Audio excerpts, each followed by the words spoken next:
Queen Mary নামের জাহাজে ঘটে যাওয়া এক সত্যি ঘটনা। রাত ৩:১৭, কেবিন B340, 1966। এক শীতের রাত। দ্য কুইন মেরি তখনও সমুদ্র যাত্রায় ব্যবহৃত হয়। কেবিন B340-এ থাকছিলেন মিস্টার ওয়াল্টার রেমন্ড, একজন নিঃসঙ্গ ব্যবসায়ী। সেই রাতে অন্যান্য যাত্রীরা শুনেছিলেন এক নাগারে চিৎকার, ওরা দরজা ভেঙে ঢুকছে, আয়নাটার পেছনে কেউ আছে, ওরা আমার টেনে নিয়ে যাচ্ছে। পরদিন সকালে হোটেলের কর্মীরা দরজা খুলে ভেঙে ঢুকে যান ভিতরে। রেমন্ড মৃত, চোখ বিস্ফোরিত, মুখে ভয় জমে আছে চিরকালের মতো।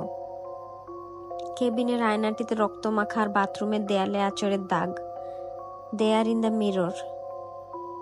তারপর কেবিন B340 বন্ধ করে দেওয়া হয়, কিন্তু রাতে আশেপাশের কেবিন থেকে আয়নার গর্জন, বাচ্চার হাসি, চেনা মানুষের কণ্ঠে নাম ধরে ডাকা, এমন ঘটনা শোনা যেত।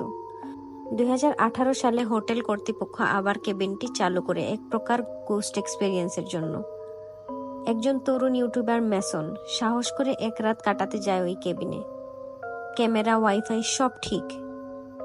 রাত 3:05, লাইট জ্বলে নিভে। রাত 3:12, দরজা বন্ধ, অথচ বাইরে থেকে বাচ্চার কান্না। রাত 3:17, ম্যাসন আয়নার দিকে ক্যামেরা দিয়ে তাক করে, আর তারপর ভিডিও ফ্রেমে এক ঝাপসা সাদা মুখ ভেসে ওঠে।